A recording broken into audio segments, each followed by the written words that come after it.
স্বাগতম, নমস্কার। চেনা চিত্র অজানা গল্প। আজকের বিষয় হচ্ছে ক্রিকেটের অভব্যতা। অসভ্যতাটা ঠিক বলতে রাজি নেই, ভদ্রতার বাইরে যেটা থাকে ক্রিকেটের মধ্যে। দেখুন কেন বলছি কথাটা। ক্রিকেটটা হচ্ছে ভদ্রলোকের খেলা, যেখানে 11-11, 22 জন ক্রিকেটারের উপস্থিতি থাকে, সাধারণত অতিরিক্ত খেলোয়াড়দের বাদ দিয়ে বললাম, এবং 2 জন আম্পায়ার থাকে। তো এই খেলাটি সম্পূর্ণভাবে অলিখিত হোক বা লিখিত হোক, এটা সাহেবরা তৈরি করেছিল, ব্রিটিশরা। তো এটার নিয়মই হচ্ছে গিয়ে যে তুমি মাঠে খেলতে নামছো, তোমাকে ভদ্রলোকের মতন বিহেভিয়ার করতে হবে, তুমি কোনো রকম অসভ্যতা করতে পারবে না মাঠের মধ্যে। কিন্তু সেটা কি হয়েছে? এই তো এখন যখন আপনারা অনুষ্ঠানটা দেখছেন, তখন বিশ্বকাপ চলছে, T20, মানে 20 ওভারের খেলার যে ক্রিকেট, তার চ্যাম্পিয়নশিপ চলছে ভারতবর্ষ এবং শ্রীলঙ্কাতে। দেখুন এখানে খেলবো খেলবো করেও শেষ মুহূর্তে খেলা থেকে নাম উইথড্র করে নিয়েছে বাংলাদেশ, এবং সেটা একজন খেলোয়াড়কে কেন্দ্র করে, মুস্তাফিজুরকে কেন্দ্র করে। আমি মানি যে মুস্তাফিজুরকে বাদ দেওয়া বা বাতিল করা ভারতবর্ষ ক্রিকেট বোর্ডের পক্ষে ভদ্রতার ব্যাপার হয়নি, যেমন কারণ কোনো তো মানে আইনি বা বেআইনি ব্যাপার না। দুটো দেশের মধ্যে কূটনীতি হয়তো খারাপ থাকতে পারে, তার জন্য ক্রিকেটের উপর তার রিফ্লেকশন কেন পড়বে, এটা হচ্ছে কি আমার কথা। আবার দেখুন, ভারত যখন, তার জন্য আমি বাংলাদেশকেও সমালোচনা করছি যে বাংলাদেশের ক্রিকেটটা খেলতে আসা উচিত ছিল, এটা বিশ্বকাপ বলে কথা, তারাও কিন্তু ঠিক করেনি। আবার দেখুন, ভারত পাকিস্তানের ইদারিং যা খেলা হচ্ছে, সে অপারেশন সিঁদুরকে কেন্দ্র করে, সেটা তো একেবারেই কূটনীতি বা এটা তো একেবারে বহিরাঙ্গের ব্যাপার। তো সেটাকে কেন্দ্র করে আমরা দেখতে পাচ্ছি যে টস করতে যাওয়া বা খেলার মাঠে হাতে হাত মেলানোর ব্যাপারটা ভারত বা পাকিস্তানের ক্ষেত্রে কিন্তু হচ্ছে না, এটা ভারতের দিক থেকেই সেখানে করা হচ্ছে না। বা পুরস্কার দিতে গেলে পুরস্কার নেওয়া হচ্ছে না, মানে এইগুলো কিন্তু অবব্যতার মধ্যেই পড়ে। রাজনীতির সঙ্গে ক্রিকেট আসবে কেন? ফলে আমি এর আগে যে গল্পগুলো রয়েছে বা এখন যে গল্পগুলো বলবো, তার থেকে অনেক বেশি খারাপটা বর্তমানে হচ্ছে মনে করি। দেখুন, ক্রিকেট মাঠে খেলতে নামবে, বোলার বল করবে। বোলারের নিয়ম হচ্ছে যে তুমি বলটাকে একটা বাউন্স করিয়ে, মানে একটা ড্রপ খাইয়ে ব্যাটসম্যানের কাছে পাঠাবে, ব্যাটসম্যান খেলবে। সেটা বাউন্সার হয়ে অনেক সময় মুখ বা বুক হাইটে আসতে পারে, আমাকে সরে যেতে হবে। কিন্তু কখনো আমি সোজা বলটা ছুড়বো না যে বলটা আমার মুখ হাইটে আসবে, কোনো ড্রপ না পড়ে। সেটাকে বিমার বলে। একসময় বিমারটা অ্যালাউ ছিল, কিন্তু তার পরবর্তী অধ্যায় কিন্তু খুব কড়াভাবে আইসিসি, মানে ইন্টারন্যাশনাল ক্রিকেট কন্ট্রোলরা সেই বিমারটাকে তুলে দেয়। তো এই বিমারের ব্যাপারটা কিন্তু খুব বেশি করে হতো যেখানে, সেটা হচ্ছে গিয়ে যে অস্ট্রেলিয়া এবং ইংল্যান্ড যখন তারা ক্রিকেট খেলতো, ডন ব্র্যাডম্যান এবং লারুট ছিল ইংল্যান্ডের বোলার। লারুট যে কত রকম বিমার ছেড়েছে, এবং জিনিসটা খুবই খারাপ দিকে গেছে। পরের দিন পত্রপত্রিকায় তার সমালোচনা হয়েছে, তখন তো টেলিভিশনে এত রমরমা ছিল না, ফলে সেটা হয়েছে এই অবধি। কিন্তু তার পরবর্তী অধ্যায়ে এরকম ধরনের টুকটাক হয়তো কিছু ঘটনা ঘটতে পারে। আমরা দেখেছি যে রয় গিলক্রিস্ট বলে একজন বোলার ছিলেন ওয়েস্ট ইন্ডিজে। হল বা গ্রিফিথ যখন ক্রিকেট খেলতো, সেই তাদের সঙ্গে তৃতীয় বোলার হিসাবে কিন্তু রয় গিলক্রিস্টকে রাখা হতো। এবং গিলক্রিস্ট ভয়ঙ্কর রকম মাথা গরম বোলার ছিলেন, এবং হল বা গ্রিফিথের থেকে কোনো অংশে কম স্পিডে বল করতেন না, মারাত্মক স্পিড থাকতো। গিলক্রিস্টের মানে মাথা গরম হলে তিনি মাঠের বাইরে থেকে হয়তো গিলক্রিস্টকে কেউ একটু মানে বলে না খোঁচা দেওয়া বা টোন্টিং করছে, গিলক্রিস্ট ফ্ল্যাগ তুলে তাদেরকে তাড়া করছে, এরকমও দেখা গেছে। গিলক্রিস্ট বোলিং করতে গিয়ে সোজা সেই বিমার দিয়েছে, যখন বিমারটা কিন্তু আইন সিদ্ধ নয় এই সময়টা। Some time of 60s West Indies team এখানে খেলতে এসেছিল ভারতে, সেই দলের মধ্যে গিলক্রিস্ট কিন্তু ছিল। এবং গিলক্রিস্টকে, আর ওয়েস্ট ইন্ডিজের ক্যাপ্টেন ছিলেন তখন আলেকজান্ডার সাহেব ছিলেন তখন ওয়েস্ট ইন্ডিজের, যিনি ক্যাপ্টেন হতেন তার গায়ের রং কিন্তু সাদাই হতো বেশিরভাগ সময়, ব্যতিক্রম হয়েছে দু একবার, কিন্তু এটা থাকতো। তো আলেকজান্ডার খুব কড়া অধিনায়ক ছিলেন। গিলক্রিস্টকে বারবার মাথা ঠান্ডা করতে রাখার পরেও তিনি কিন্তু ওরকম সোজা ছুঁড়ে বল করেছিলেন, এবং সেটা মানে ব্যাটসম্যানকে কেন্দ্র করে। মনে রাখতে হবে তখন কিন্তু হেলমেট ছিল না। তারপরে ওই ফ্ল্যাগ তুলে গ্যালারির দিকে দৌড়ে যাওয়া ইত্যাদি ইত্যাদি ঘটনাগুলোর খুব সমালোচনা হয়েছিল।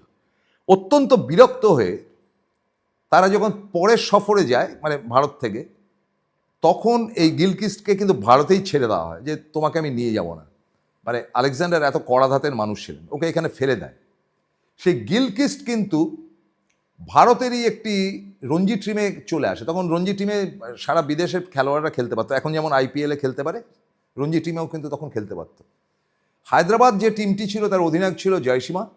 জয়সীমা কিন্তু সরাসরি গিলক্রিস্টকে তার দলে নিয়ে যায়, ফলে একটা ভয়ঙ্কর ফাস্ট বোলারকে নিয়ে হায়দ্রাবাদ তখন খেলতো। এবং আমি যতটুকু শুনেছি যে বাংলার সঙ্গে খেলা হচ্ছে হায়দ্রাবাদের, গিলক্রিস্টকে একদম জয়সীমা বলে সোজা পঙ্কজ রায়কে লক্ষ্য করে বল করো। এসব কাণ্ডকারখানা হয়েছে, এগুলো সবই অবব্যতার মধ্যেই পড়ে।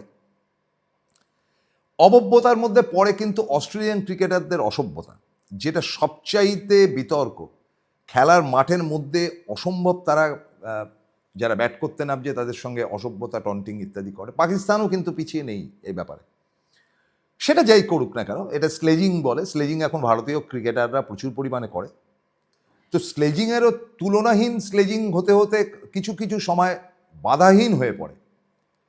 এই তো সাম টাইম অফ 1981, তখন সুনীল গাভাস্কার হচ্ছে কি ভারতের অধিনায়ক, খেলতে গেছেন। এত বাজে অস্ট্রেলিয়ার আম্পায়ারিং হচ্ছে যে যখন তখন আউট দিয়ে দিচ্ছে ইত্যাদি। তো সেকেন্ড ইনিংস খেলা হচ্ছে থার্ড টেস্টের, সেটার উপরেই নির্ভর করছে, মেলবোর্নে সম্ভবত। তাতে গাভাস্কার দারুণ খেলছে, মানে সেঞ্চুরির দিকে যাচ্ছে। হঠাৎ একটা বল, লিলির একটা বল এসে গাভাস্কারের পায়ে লাগলো। আউটসাইড দ্য লেগ স্ট্যাম্প ছিল, ওটা কখনই আউট না, আম্পায়ার আউট দিয়ে দিয়েছে। আম্পায়ার যে আউট দিয়েছে, গাভাস্কার দাঁড়িয়ে গেছেন এবং গাভাস্কার দাঁড়িয়ে গিয়ে আম্পায়ারকে বলছে এটা কিসের আউট। তখন তো ওই মানে চ্যালেঞ্জ করার ব্যাপার ছিল না, বা ওই স্লো মোশন ক্যামেরারও সুবিধা ছিল না, মানে টিভিতে দেখে থার্ড আম্পায়ার বলবে সেই সুবিধাও ছিল না। তখন লিলি এসে গাভাস্কারকে বলছে বেরিয়ে যাও, বেরিয়ে যাও মাঠ থেকে, বেরিয়ে যাও। গাভাস্কার প্রচণ্ড ক্ষেপে, একেই তো আউট হয়েছেন, মাথা গরম, তিনি একেবারে সঙ্গে সঙ্গে চেতন চৌহানকে বললে চল খেলবই না, একদম পুরো দল নিয়ে বেরিয়ে যেতেন। একেবারে বাউন্ডারি লাইনের সামনে যখন দুজন এসে গেছেন, তখন মানে ম্যানেজার ছিলেন সেখানে, উইং কমান্ডার দুরানি বলে এক ভদ্রলোক, সেলিম দুরানি না, আরেক দুরানি, তিনি দৌড়ে এসে গাভাস্কারকে আটকান যে না না না না না, এটা করো না, এটা আমাদের দেশের বদনাম হবে, আইসিসি আমাদের শাস্তি দিতে পারে। স্বাভাবিক গাভাস্কার বেরিয়ে চলে যান এবং তারপরে খেলোয়াড় সেই টেস্টে কিন্তু জিতেছিল, ভারত জিতেছিল। কপিল দেবের দুর্ধর্ষ বোলিং ছিল লাস্ট ইনিংসে, গ্রেগ চ্যাপেল ক্যাপ্টেন ছিল, গ্রেগ চ্যাপেল থাকা মানেই অসভ্যতা, এবং বিশ্বনাথের একটি অসাধারণ সেঞ্চুরি ছিল। তো ফলে এইগুলো নিয়ে কিন্তু ভারত জিতেছিল। আবার এই লিলির সঙ্গে কিন্তু পাকিস্তানের জাভেদ মিয়াঁদাদের প্রায় ব্যাট তুলে মারামারিরও একটি দৃশ্য আমরা দেখতে পেয়েছিলাম। এবং কেন সেটা করেছিল আমি জানি না, কারণ মিয়াঁদাদও কিন্তু মাঠের মধ্যে বেশ মানে ঠাট্টা ইয়ার্কি থেকে অনেক সময় মাথা গরম করে অনেক রকম খারাপ কথা বলতেন। মিয়াঁদাদ খুব ভালো ইংরেজি জানতেন না, কিন্তু ইমরান খান যখন ক্যাপ্টেন থাকতেন, ইমরান খান কিন্তু বারবার মিয়াঁদাদকে বলতেন যে তুমি এটা করো না, প্লিজ ডোন্ট ডু সো।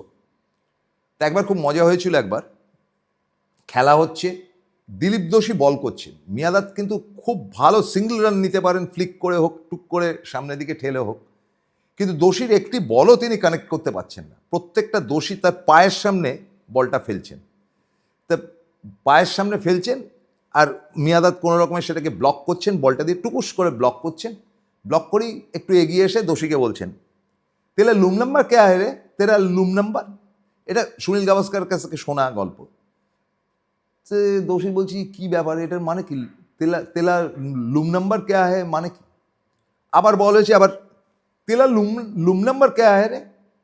দোষী তখন গাভাস্কারকে বলছে দেখো কি ইয়ার্কি মারছে, বলে এর মানেটা কি। বলছে ও তোমাকে জিজ্ঞেস করছে তোর রুম নাম্বার কত, রুম নাম্বার বলে দে হোটেলের। তখন দোষী বল করেছে, আবার তেলা রুম নাম্বার কে হয়, আবার টুকুস করে বলে মিয়াঁদাদ দোষীর সামনে এসছে। দোষী বলেছে মেরা রুম নাম্বার 106 বা 205, যাই হোক। কেউ কেউ পুষতে হোক, বলে উদার তেরা বলকেও ভেজুঙ্কা, মানে বলটাকে মেরে তোর রুম নাম্বারের সামনে ফেলবো। যাই হোক, সেটা যেমন একটা কথা ছিল। দোষী আবার সেরকম বল করতে আরম্ভ করলো, আরেকটু লেগ স্ট্যাম্পে বল আসছে আর তার পা দিয়ে খেলছে, পা দিয়ে খেলছে, মানে outside the leg stump spin করে ভেতরে ঢোকার মুখে পা দিয়ে খেলতে হয় সেগুলো। সেটা টেস্টে তো সেগুলো রীতি আছে। আর মিয়াঁদাদ একবার করে পা দিয়ে খেলছে আর শব্দ করছেন মুখে, ঘেউ ঘেউ ঘেউ ঘেউ ঘেউ ঘেউ। আবার গাভাস্কারের কাছে গেছে, গাভাস্কারকে গিয়ে বলছে যে ক্যা হো রা হ্যায়, বলছে কিউ এসে কিউ কর রা হ্যায়। তো মিয়াঁদাদ বলছে যে আমার পায়ের সামনে যেটা লুটাচ্ছে সেটা তো কুকুর ছাড়া কিছু নয়, বলটাকে ঘেউ ঘেউ করছি। ফলে সেটাকে অভব্যতা বলা যে মানে ঠিক আছে, উচিত নয় আর কি। খেলার মাঠে মারামারি করেনি বা কাউকে মানে অশালীন ব্যাপারের মধ্যে পড়ে কিনা জানি না, সেটা আপনারা বিচার করবেন। তো এরপরে যে ঘটনাটি বলতে হয় সেটা হচ্ছে কি ওই মিয়াঁদাদ আর লিলির ঘটনা। একেবারে ব্যাট তুলে মারতে গিয়েছিল মিয়াঁদাদ, অন্যদিকে লিলিও, মানে সে দৃশ্য বহু জায়গায় ছবিগুলো দেখা গেছে। আরেকটা অসভ্যতা করেছিল Greg Chappell. Last ball 4 run দরকার, তিনি ট্রেভার চ্যাপেলকে দিয়ে বল করাছিলেন। ট্রেভার চ্যাপেল হচ্ছে কি গ্রেগ চ্যাপেল, ইয়ান চ্যাপেলের ছোট ভাই। নিউজিল্যান্ডের সঙ্গে খেলা হচ্ছিল, গ্রেগ চ্যাপেল আসলেন, বললেন যে আন্ডার আর্ম বল করে দাও, গড়িয়ে দাও এরকম হাত দিয়ে। তখন আন্ডার আর্ম বল অ্যালাউ ছিল। এরম বলটাকে আন্ডার আর্ম করে ছাড়লো নিউজিল্যান্ডের খেলোয়াড়, সে রেগে গিয়ে বলটাকে শুধু ব্লক করে মাঠ থেকে বেরিয়ে যায়। পরের দিন সারা বিশ্বের সমস্ত খবরের কাগজ গ্রেগ চ্যাপেলকে একেবারে মানে মাতোয়ারা করে দিয়েছিল গালিগালাজ করে, যে এত অসভ্যতা এটা হতেই পারে না। তবে আমাদের সৌরভ গাঙ্গুলি কিন্তু কমতি যান না। সৌরভ গাঙ্গুলি আবার বদলা নামার মাস্টার। অস্ট্রেলিয়াতে খেলতে গেছেন, স্টিভ ওয়াগের সঙ্গে তার একটুখানি বাগবিতণ্ডা হয়েছে ইত্যাদি, সেগুলো মনে রেখেছেন। ইডেনে হচ্ছে টেস্ট, অস্ট্রেলিয়ার সঙ্গে ভারতের দ্বিতীয় টেস্ট। প্রথম টেস্ট হেরে গেছে ভারত, ম্যাচটা মানে টেস্টটা জিততেই হবে। তো মাঠে সাধারণত 2 ক্যাপ্টেন একসাথে টস করতে নামে। দেখা গেল যে স্টিভ ওয়াগ নেমে গেছে তার সবুজ ব্লেজারটা পরে, কিন্তু সৌরভের আর দেখা নেই। সৌরভ আসছে না। মাঠের লোকও ভাবছে যে আবার কি। অনেকক্ষণ বাদে দেখা গেল সৌরভ কোটটা পড়তে পড়তে বেরিয়ে এসছে। তারপর টস হয়েছে। পরে অবশ্য তাকে জিজ্ঞেস করা হয়েছে যে এই অসভ্যতার মানে কি। বলে না, আমি আমার না ব্লেজারটা খুঁজে পাচ্ছিলাম না, ব্লেজার ছাড়া আবার টস করা যায় না। একটু বাজে বাহানা, ইচ্ছা করেই স্টিভকে বোর করার জন্যই করেছিলেন সৌরভ, সেটা তো পরে জানাই যায়। আরেকটা মজা যেটা হয়েছিল, যে একটা ওয়ানডে খেলা হচ্ছিল ওয়াংখেড়ে স্টেডিয়ামে সম্ভবত, সেখানে ইংল্যান্ড জেতে মানে ভারতকে হারিয়ে, সেই ভারতেরও অধিনায়ক ছিল কিন্তু সৌরভ গাঙ্গুলি, এবং জেতার পর জার্সি খুলে নিয়ে এরকমভাবে নাড়িয়েছিল মাঠের মধ্যে। সৌরভ সেটা মাথায় রেখেছিল। তারপরই তো সেই বিখ্যাত 2002-এ ইংল্যান্ডের খেলা হচ্ছে, final match, India versus England, মানে টাফ ম্যাচ ছিল। 312 রান না 14 রান তোলার ব্যাপার ছিল। তার আগে টেনব্রিজে বোধহয় একটা ম্যাচ হেরে গিয়েছিল ভারত ইংল্যান্ডের কাছে। লর্ডসে খেলা হচ্ছে।